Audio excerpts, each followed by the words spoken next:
Hello, everyone. Welcome to the Deep Drop. Luke McCredden here, and with me is Adam Ring. And Adam, fishingworld.com.au is where you and I go to catch up on the latest fishing and boating news. And I know you've been diving around in the website this week. What have you found? What have you come up with for us? I was having a little bit of a scroll through numerous articles on fishingworld.com.au, and there's a few that caught my eye, but there was one in particular that got me thinking about something specific. So the headline of the article is Consultation for Year-Round Cod Fisheries in Victoria. Now, in short, essentially what this is saying is anglers can now have their say on the VFA potentially opening up 3 more impoundments that will be open year-round. So Lake Nillacoody, Lake Epilock and Cairncurran Reservoir are now out for consultation on if they should be year-round cod fisheries, and the 3-month close of cod season doesn't apply to those fisheries. The basis behind it being that essentially those fish are stocked anyway. They don't breed in there, so why should it need to be closed? But that's not actually the angle that I wanted to tackle it from and ask a few questions to you, Luke, because it got me thinking about closed seasons in general. Yep. So our 2 biggest ones here in Victoria would be trout season and cod season. Yep. Have we hit a point in our fishing journey just as people, through education, through management, through stocking?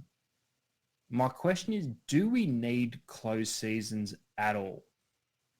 And just using those 2 species as the basis of this conversation. So we know the hard work that's been done by the VFA to stock these fish consistently in both wild systems and landlocked systems and impoundments. Yeah. I don't know how much of an argument I could make that we need those systems to be closed at all, because we now know we don't fish with nets anymore. We haven't fished with nets forever. It's highly illegal. Everybody knows it. Yeah. I think we're so educated on these species that it's formed a legitimate love and admiration for these species that I think the majority of people would do the right thing anyway. The big argument is that these fish can be really vulnerable when they're in their spawning cycles, because the trout, for example, are in very shallow runs and they're very easy to spot, and they become very susceptible to be taken in ways that don't involve a lure or a hook. Yep. And cod, we've been building stocks. Yep.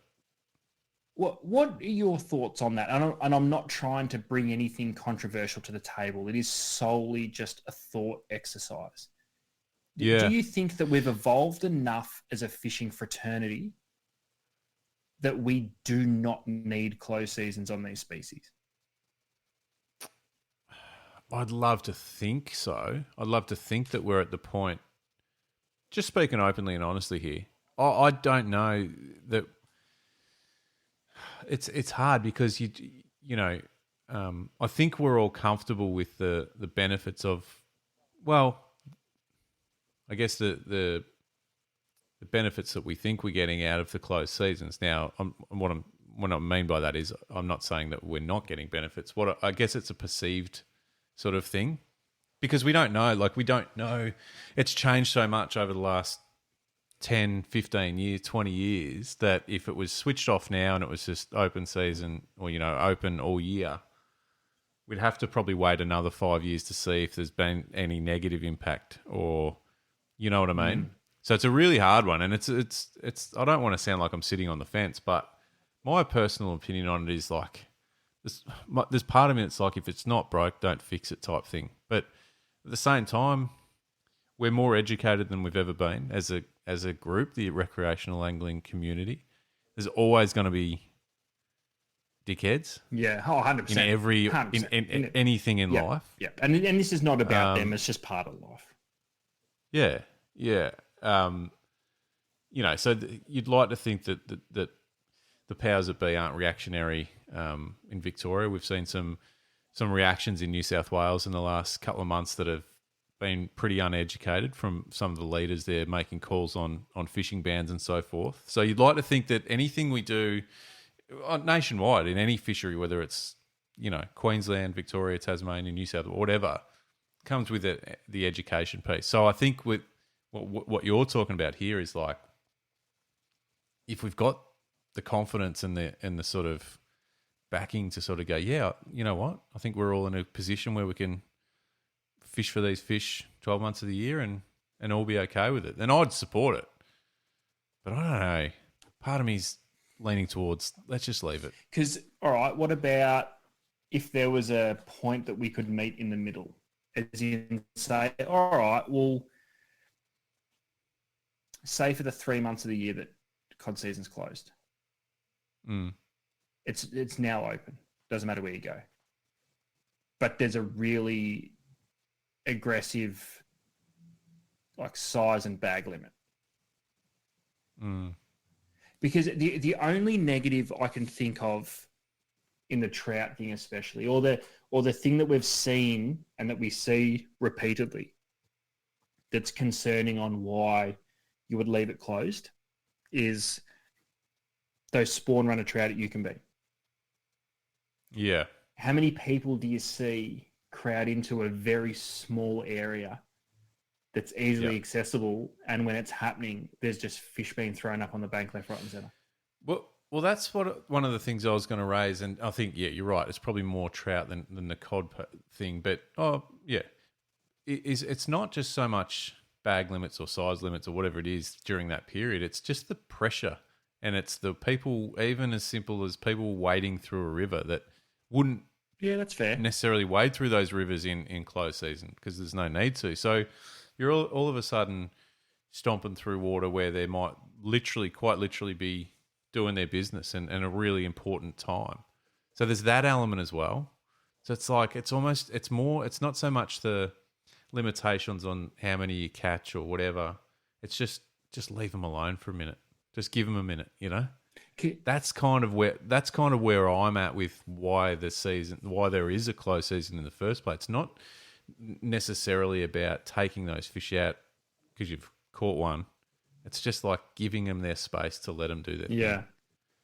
Does that make sense? I don't even know if I'm on the money there. No, it does. And to be honest, I don't know even how I feel about it, because depending on how we talk about it, I could easily be swayed into, I don't think we need a closed season. But then, you hear some stories or you get some compelling evidence on why. And that was one I didn't. Yeah. And what you just said then is something I didn't take into account. There's just bulk people walking through it. There's eggs. Yeah. There's eggs literally sitting there waiting to be fertilized. And that's my point. So yeah. There is. And if there's a mad bite on particular rivers and they're not necessarily big rivers and people are wading through them, and you have, honestly, even if it's 6 to 10 people a day walking through a shallow stream, it's having an impact. Yeah. You know what I mean? I don't want to get all greeny on it, but I'm just saying. No, but I'm not trying to instigate that, because I really, I'm not going to say it. I actually don't care too much for what those people think. Yeah. When it comes to what we do, because I know the majority of the people involved in what we do have the utmost respect for the fish and the 100%. For the fish and the environment. Yeah. But I also do know how much excitement a fish or a spawning run or a congregation of fish can create to fishermen. And that also needs to be taken into account, even with the best possible intentions. Yeah. It was just, I saw that article and straight away it made me think, do we need them? Yeah, and I think it's a great conversation. I'd love to hear you guys out there listening what you think. I think there'd be some really interesting thoughts on it. And by the way, whatever you do think's not wrong or right. So let us know. Like it's a really good conversation. I'd love to know, Ads, your thought on if I'm to flip it. Now, I don't want to, I suppose, encourage this, but is there any other species that maybe could benefit from a 3-month closure or 2-month closure or something? Well, and I know that's crystal ball stuff because you wouldn't know until down the track. If you switched it on today, I'm not against closed seasons at all. I'm so not against closed seasons. As long as it's educated. If the work the VFA do on recruiting snapper stocks every year, by the way, not just whenever they feel like it, every year they do this. If that trend was tracking down at a rate that was alarming over multiple years, and there wasn't really a scientific explanation, i.e. environmental conditions actually weren't that bad through the course of the spawning process for snapper, I'm not against having closed seasons. I think the management of a fishery is just as important as the fishery itself. Yeah. It's just you don't often see a point where they go, you know what, we've dominated the management. So it's open again. Because the one thing we do get through closed seasons, having closed seasons, it actually does force us, and it forces to learn more about that specific species, because we're inquisitive. We want to know why can't we catch those fish when they do that? Well, the trout's pretty clear. Shallow water, easily accessible, congregate in massive numbers. They're so focused on doing their thing that they're just way too easy to harvest in any way, shape, or form. It's worth just leaving them alone for the sake of what they need to do. I understand it. Cod, I don't know enough. I know they're a nesting fish. How aggressive are those female cod laying those eggs to their nest? Is it like what you see with the American bass fishermen, where there is specific techniques for targeting nesting bass? Is it the same for cod? Yeah. I actually don't know. Because if they are super territorial of their nests, those wild fish in the rivers where they're legitimately nesting and spawning, not the ones in the three impoundments that we just mentioned and Lake Eildon, because they can't spawn there anywhere. They try, but they can't. They don't have the conditions. They don't have the running water. But say the Murray, are those nesting fish hyper protective of their nests and just make them way too easy to catch? Yeah, potentially. They might be. I don't know. So it's it's an interesting thing. I'm not against them, but do we ever get to a point where the stocks have been rehabilitated so much that it's worth opening? I don't know the answer. Yeah. And what's that? Yeah, what does that look like? Because, I mean, have you ever thought that, though? Like, and again, using snapper, have you ever thought, what if we just switched it off for 2 months? Like, what if? Like, what would that do? Well, that conversation has been raised through multiple years. I mean, and we'd see that over the course of the old tea tree snapper comp weekend. The snapper is one of, if not the most iconic species of where we live, and has been for a very long time. Those conversations have taken place, but I've never thought we've been at a point where we would seriously consider shutting it down. And the only reason I don't think we need to have those conversations is because I genuinely don't think, even if we as recreational fishermen tried our absolute hardest, I don't think we could catch enough snapper to really put a dent in it, because they're just not that easily accessible. They're not like a trout that's sitting in 6 inches of water and you can literally scoop them up on the bank with your hands. Yeah. We can't get out and trample the terrain. It's more environmental than it is through anything that we could do to them. And let's take out the South Australia factor. It's a different fishery that was quite literally being scooped up by the tonnage. That's a completely different circumstance to what we're dealing with down here. But it's also been raised with kingfish, Luke. And I know kingfish are a species that you're incredibly passionate about. Do you think that there is any merit to kingfish having a close season on kingfish in Victoria? I have a very strong belief on it, I'd be No, curious to hear from you, who has got a massive soft spot for yellowtail kingfish. Is that something that you think? Do you see a few photos of some good kings getting taken on a good weekend in Victoria and think we're going to have to watch this? nah, not for kingfish.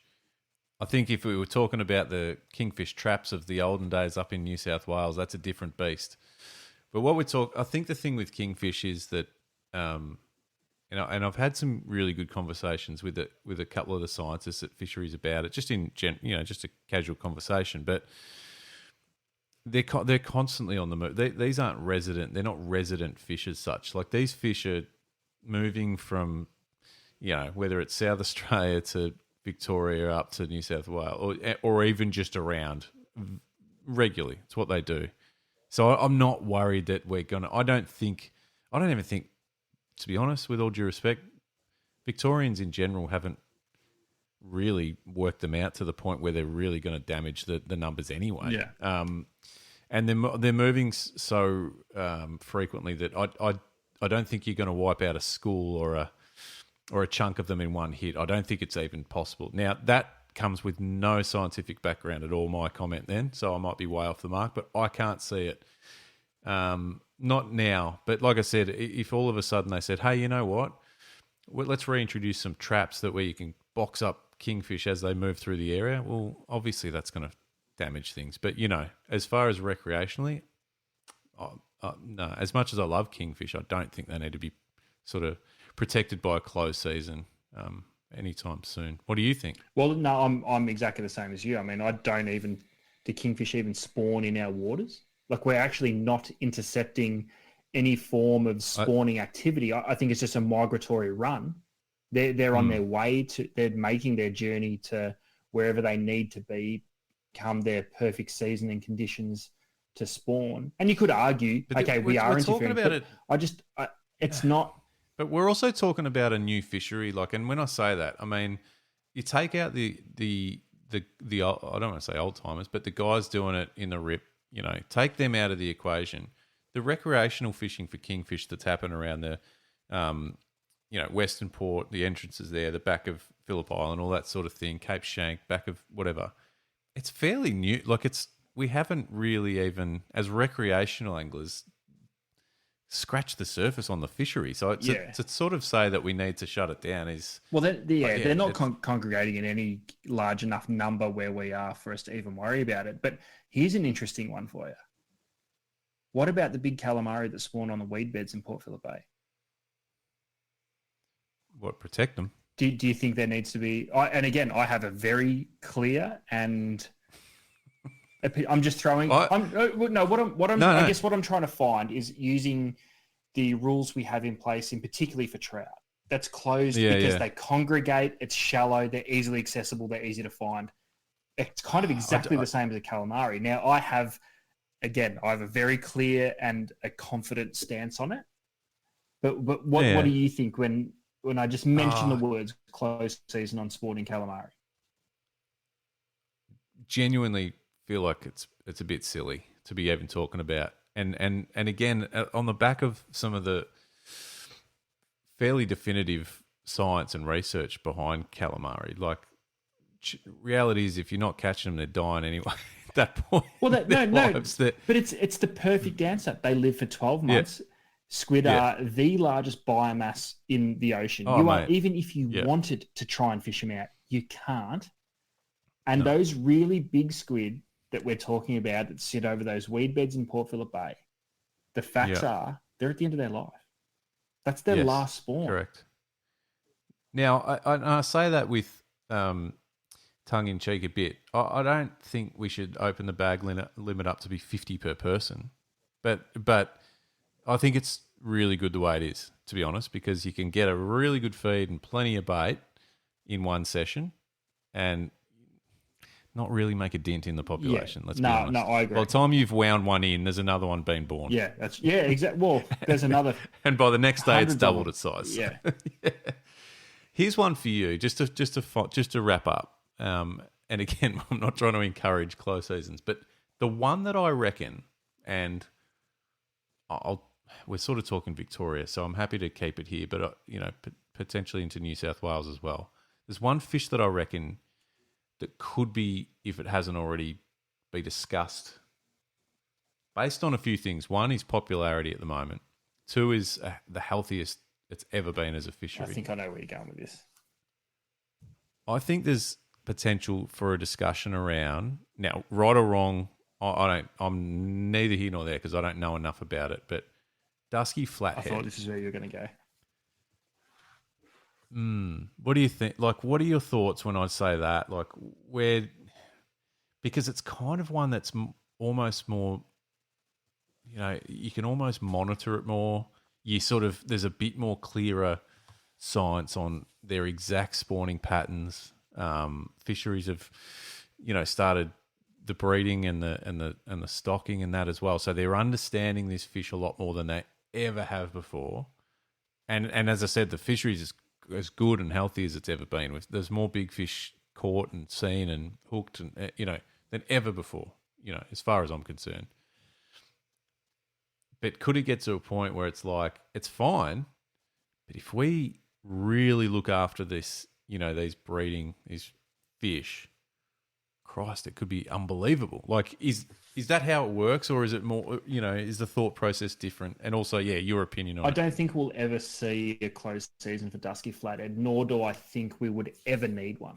And there's a couple of reasons why I think. And again, this is only my opinion. I'm not a scientist. Yep. I actually don't know any of the science behind dusky flathead. So if anyone does, hit me up because it's fascinating. But you are wearing a lab coat, so that's weird. It's everyone's got their hobbies, Luke. I think we've already had the foresight into this topic, and it's exactly why we have a slot limit and why I'm so in favour of slot limits. We are actually protecting those big breeders. The reason I don't think we'll ever need a closed season is because, again, I don't think they need protecting. They don't accumulate in huge numbers in one specific spot. Because that's the thing with all the species that have a closed season, apart from Murray Cod, which are a different thing. We were trying to rebuild a damaged and depleted fishery that we did with Murray Cod. Yeah. Trout, we're just trying to make sure that they can sustain their own populations because they do congregate. It's the same with, say, a cuttlefish over in South Australia. They have a closed season on cuttlefish because they do all swarm into one specific area to all lay their eggs. So they're insanely vulnerable. Flathead, they don't do that. Their spawning and their growth rates are what I would assume directly correlate to on whether the estuaries they reside in even open and shut. And that's something that we have. Yeah. I wouldn't even say it's an issue. The natural way that our estuaries are here, some of them stay shut for 8, 9, 10, 12 years on end. That can't be creating ideal conditions for dusky flathead to have a successful spawn. Some will survive, but it's not optimal. And we're seeing an explosion in those because with the floods we had over the last 2 years, those systems opened. So they've got beautiful water. A lot of them moved out of the estuaries. They're all through Lakes Entrance proper. And we're starting to see the benefit of that now. But they don't congregate, as far as I'm aware, in a specific spot where us as fishermen and hunters can go, it's flathead season, baby. Let's go there, it's drag a couple of paddle tails around and leave with 8 flathead between 80 and a metre. Yeah. It's just, then I don't think they're naturally susceptible to that sort of pressure. And again, it's why I'm so massively all over slot limits. I think they're unbelievable. Yeah. We're protecting the breeding stock. That's what we're doing. We're kind of doing it. We're already doing it. So, and the only, but again, it's really tricky because you sort of, I mean, a lot where you're catching these fish, apart from throwing giant paddle tails or swim baits, like you're fishing for brim and stuff anyway, so you're always going to get them. And so no, look, I love your answer. I think I love it, and I'm on board with it. I think we've done really well without having the need for that. So providing we keep the management up to the way it's going, then happy days. But it's good. It's an interesting conversation. So whether it be the cod, the trout, or any potential Yep. And other closures or whatever, it's I'd love to hear more people's feedback on it. So let's get it. Let's get it on Instagram and jump over and have a bit of a look. I guess we'll just open up the conversation to do we, close seasons. what are your thoughts to thoughts? the listeners out there? What are the thoughts on trout and cod closures? Do you think we'll see a time where there won't be a closed season? Is there a species you can think of that could potentially benefit from a closed season? This is all from us as passionate recreational fishermen trying to protect the fisheries that we've got to make sure we've got plenty and big fish to catch. So it's not under some crazy. There's a bit of stuff bubbling around in the background in Victoria, especially with all sorts of business going on in a political landscape that could potentially make things harder. We'll leave that alone for now. We don't know enough information on it as of yet, but this is solely from a group of passionate people that enjoy the resource and have the most importance in respect to making sure that they continue. I can't think of a species that would benefit from a closed season in Victoria. Trout, I get it. Cod, I'm not sold. I think we could these days live with an open year-round all waterways for cod. Yep. Trout, I'm not convinced. But I could see a world where maybe we don't. I don't know. Okay. And that's the beauty of it. You share your opinion. Everyone's welcome to it. And that's what we ask of you guys. Don't feel like anything you say will be right or wrong. Just give us your thoughts and your opinions. And that's, mate, it's the best. That's why we love this. That's why we love this. It's the best. Fishing, the deep drop, all of it. It's brilliant. We're very lucky to be a part of it. Thank you very much for listening, and can't wait to hear your thoughts on it. And stick around. We'll be back. Thank you, Adam. Peace.